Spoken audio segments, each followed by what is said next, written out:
pessoal, beleza? Vamos agora para a nossa terceira aula de revoluções industriais. Tivemos a aula da primeira, segunda e agora a terceira revolução industrial.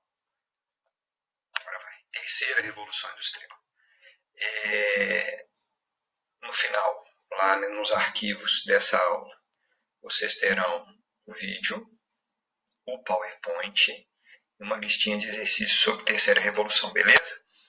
Quando a gente fala de terceira revolução industrial, ela é a sequência dos processos industriais. Primeira, 1750 a 1850. Segunda, 1850 a Segunda Guerra Mundial. 1950, 100 anos para cada uma, quando inicia a terceira revolução industrial. É importante lembrar que as revoluções elas não anulam umas às outras. A primeira revolução industrial ainda existe. Existem países e setores industriais que estão vivendo a primeira revolução. A segunda, ela vai coexistir com muita força com a terceira. A segunda é a chamada linha de produção, Fordismo, trabalho organizado, sinalzinho do tempo para o trabalhador, Taylorismo, Fordismo. E aí a gente entra na terceira revolução industrial, que ela começa com o fim da Segunda Guerra e o aprimoramento dos avanços no campo tecnológico, integrando ciência, tecnologia, com o sistema produtivo e indústria.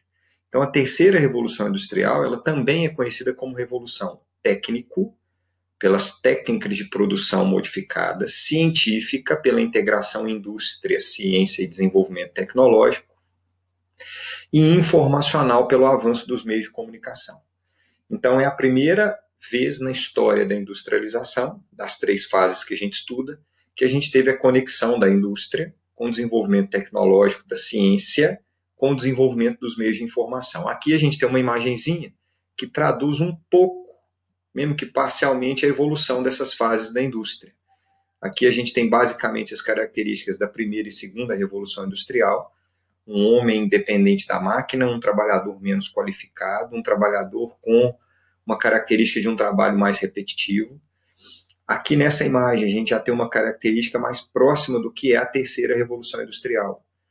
Um homem mais integrado aos meios de informação, à informática e automação industrial, uma industrialização mais automatizada, mais robotizada, como característica da terceira revolução industrial. Então a gente tem um trabalhador muito menos qualificado e mais repetitivo para um processo de informatização e automatização, que é a robótica, com um trabalhador muito mais qualificado nessa revolução técnico-científica e informacional. Bom, nesse sentido, quais são as principais características? Algumas eu já falei ali analisando aquela imagem, mas quais são as principais características dessa industrialização, ou dessa terceira revolução industrial?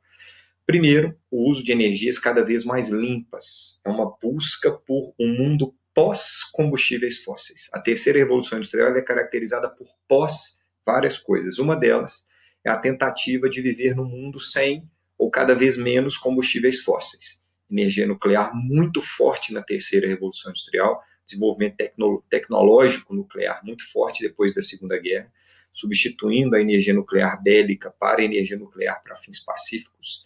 Energia eólica, solar desenvolvem muito, geotérmica, que é o uso do calor de dentro da Terra, dos vulcões, por exemplo, para conseguir gerar energia elétrica, sempre buscando energias limpas. Se a gente pegar grandes indústrias da terceira revolução industrial, por exemplo, o Google, caracterizado, por exemplo, pela busca constante por energias limpas. Indústrias com altíssima tecnologia começam a sobrepor, a sobressair em relação às indústrias da segunda revolução industrial com menor demanda tecnológica.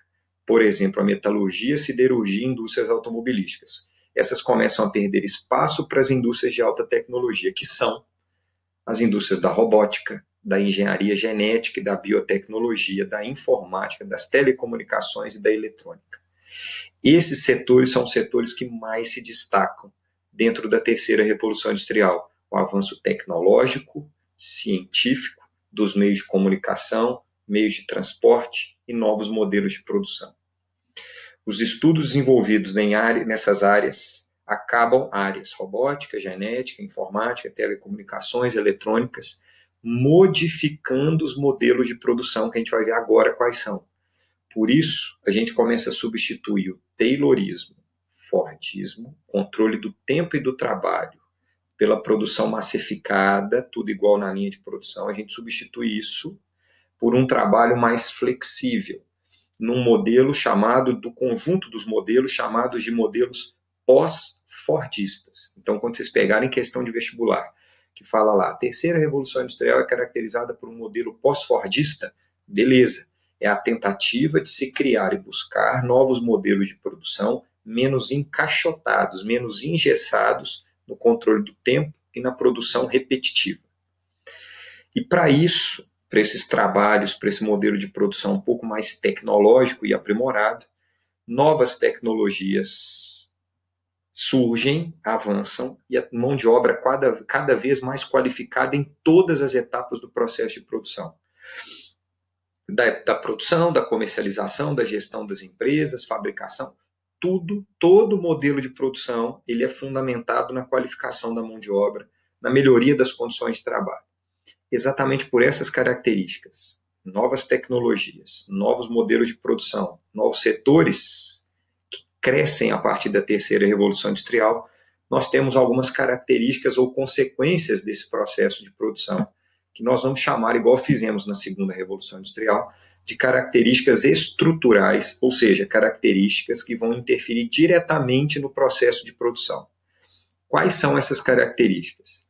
Primeiro, 2 modelos de produção. Primeiro, e é, na verdade, único, tá? Os 2 modelos de produção. Primeiro, a criação do toyotismo. Os 2, na verdade, são praticamente juntos. Criação do toyotismo. Ai, Bruno, o toyotismo é... Qual fábrica que inventou o toyotismo? Ah, gente, foi a Fiat. Não, tá? Eu sempre ouço essa... Então, toyotismo foi criado na Toyota, na fábrica de carro Toyota, tá bom? Foi criado por um engenheiro chamado Taiichi Ohno, eu não sei se pronuncia assim não. Ele era chinês, mas de pais japoneses. Criado na década de 70, aqui está a fotinha dele bonitinha, ele sorrindo, né, feliz da vida com a criação dele, e ele cria um modelo de produção, que ele vai dar o nome de modelo de produção de acumulação flexível. Repara que só o nome aqui já muda. Do Ford era produção em massa, tudo igual, nada flexível. Lá na Ford, quando o Henry Ford criou o Fordismo, o carro produzido no Fordismo era o Ford T, de tatu, Ford T. E a propaganda do Ford T era, você pode ter o carro que você quiser, desde que seja um Ford T preto. Porque não existia flexibilidade na produção. Por que era preto? Por que o Ford escolheu preto? Primeiro, porque era a tinta mais barata da época, e segundo, porque secava rápido. Como a produção era em massa, era tudo igual, ele tinha que ter uma tinta barata, redução de custo, e que secasse rápido para a produção ser contínua. E aí, o Taiichi Ohno, ele fala, não, a gente vai criar um modelo flexível, nada massificado. A produção varia de acordo com a demanda. No Ford, ele produzia e depois ele pensava em vender, tanto é que houve a crise de superprodução, produção maior do que o consumo. Agora, na acumulação flexível eu só vou produzir se houver a procura. Então, a minha fábrica, teoricamente, fica parada. Quando lá no varejo, a concessionária vendeu o carro, aí ele me manda a informação, fala, vendi o carro, tal cor, tal modelo, etc. Aí eu ligo as máquinas e começo a produzir. Entenderam a ideia? Ou seja, eu só produzo de acordo com a demanda. A gente dá esse nome, produção por puxão. O Enem adora isso. Lá no Ford, a produção era por empurrão. Eu produzo e empurro o produto para o consumidor. E eu tenho que fazer o cara comprar. Se ele não comprar, eu estou quebrado. Empurrão, Ford. Produção por puxão, ou seja, o consumidor é quem puxa a produção, é o Toyota. Por que ele pensa nisso? Ele observa a crise de superprodução e fala, uma das grandes causas da crise de superprodução é o estoque. As fábricas, elas produzem e tem muito estoque de tudo. E ele chama estoque de capital parado. Então o dinheiro está parado. Eu gastei um dinheiro para comprar a porta, o pneu, a roda, o volante, etc. Produzi o carro, gastei mais dinheiro ainda e o carro ficou parado no estoque. Ou seja, eu não vendi. Eu gastei sem vender. Eu produzi tendo prejuízo. O que eu vou fazer? Criar um modelo de produção que minimize a chance do prejuízo, ou seja, diminui a chance da crise de superprodução. Então eu não vou ter estoque, eu vou ter o mínimo de estoque possível. Redução dos estoques, porque eu posso ter pouco estoque, pouco produto estocado, já que eu só vou produzir de acordo com a demanda. Então, se eu tiver uma demanda de 1.000 carros, eu produzo 1.000. Se eu tiver a demanda de 500, eu vou produzir 500. Resultado, a chance de uma superprodução, ela tende a zero. Por isso, esse modelo é chamado de just-in-time, a produção em cima da hora, na hora certa. O cara me pede, eu produzo e entrego. Eu só vou produzir na hora em que houver a demanda, por just-in-time, entendeu? Por isso que é muito comum a pessoa vai numa concessionária hoje, que o modelo de produção adotado por praticamente todas as grandes indústrias do planeta Terra, de quase tudo, é o toyotismo. A pessoa vai numa concessionária e fala, eu quero comprar um carro. A pessoa fala, beleza, daqui a 60 dias eu te entrego o carro. Por que vai demorar tanto tempo? Porque não tem estoque. Claro que alguns carros que vendem mais, as empresas acabam fazendo estoque. Mas, dependendo do modelo, do tipo do carro, do preço, etc., não tem estoque. Então a pessoa compra e só recebe daí a 60 dias. Por causa do Toyota. A culpa é dele, que pensou esse modelo de produção a partir da demanda. E ele só vai conseguir fazer isso com a terceirização. Ou seja, o que a Toyota faz? Antes, a Toyota tinha que produzir tudo. A roda, o volante, a fábrica tinha tudo na sua produção. Ele vai diminuir o custo de produção e vai diminuir o risco de crise, fazendo a terceirização. Ele fecha o setor de produção de rodas, ele fecha o setor de produção de volante, ele fecha o setor de produção de vidro, de farol, tudo que tinha no carro ele fecha. As empresas que abrem a partir disso são as empresas que vão produzir as partes dos carros, que antes eram feitas pela Toyota. Então abre uma fábrica de farol, uma fábrica de para-choque, uma fábrica de pneu e assim por diante. Abrem essas fábricas que vão produzir para a Toyota. A Toyota ela deixa de ser uma fábrica e passa a ser uma montadora de carro. Quem fabrica, na verdade, o carro são as empresas que não pertencem à Toyota normalmente, que produzem as partes do carro que a Toyota compra e monta o carro e vende para a gente com a marca Toyota, por exemplo. Essa terceirização diminui ainda mais os custos de produção, minimizando ainda mais a chance de uma crise para essas grandes empresas. Entenderam a ideia? Então, toyotismo, acúmulo flexível, produção por puxão, depende da demanda, produção por just-in-time e caracterizado por terceirização, por contratar outras fábricas para produzirem e ela vira montadora. Tanto é que hoje a Fiat é chamada montadora de automóveis e não fábrica de automóveis, produtora de automóveis, para dar um exemplo perto aqui de Belo Horizonte. Junto com o toyotismo surge um outro modelo que é o chamado volvismo, década de 60 e 70 também.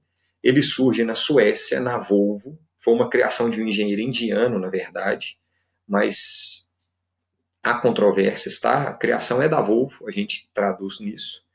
E aí, por que a Volvo cria esse modelo? Porque lá na Volvo, o carro da Volvo, por exemplo, ele é conhecido no mundo inteiro como sendo o carro mais seguro do mundo. Tanto é que existe uma propaganda da Volvo muito forte nos anos 90, que era a Volvo salvou a minha vida. A propaganda do carro era essa, porque teoricamente era o carro que você podia fazer o que quisesse com ele, que se batesse esse carro, você ia sair vivo lá de dentro. E para fazer o carro com essa alta tecnologia e grande segurança, que era a grande propaganda, a Volvo demandava de trabalhadores muito qualificados. Só que a condição de trabalho na Volvo era péssima. Todo mundo podia pedir demissão porque não gostava de trabalhar lá, salário baixo, pressão muito alta, etc.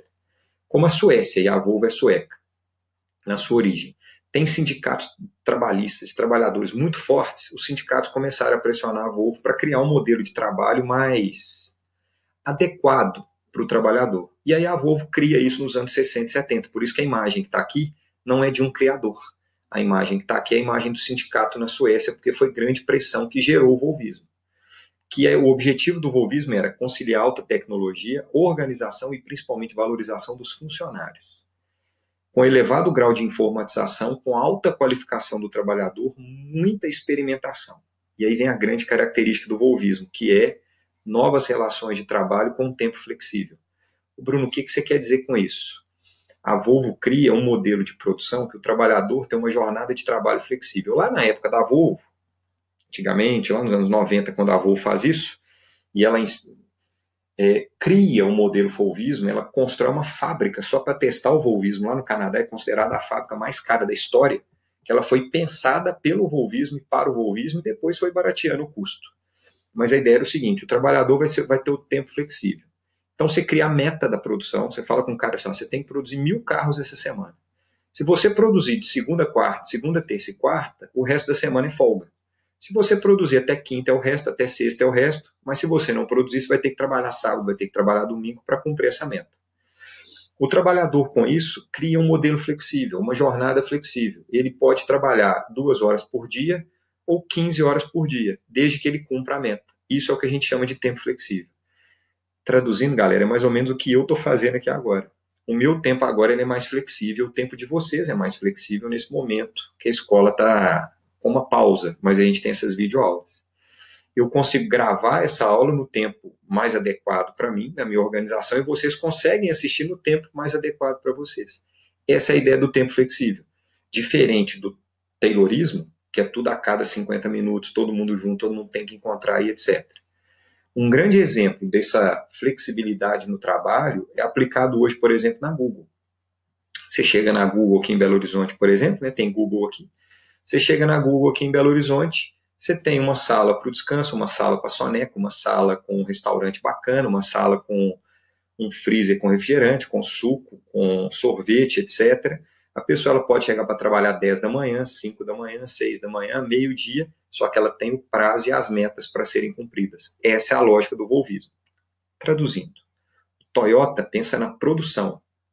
O Toyota é o oposto do Ford. O Fordismo pensa na produção. E o Volvismo é o oposto do Taylorismo, porque o Taylor pensa no trabalho e a Volvo pensa no trabalho. Então é basicamente assim, produção, Fordismo ou Toyotismo. Trabalho, Taylorismo ou Volvismo.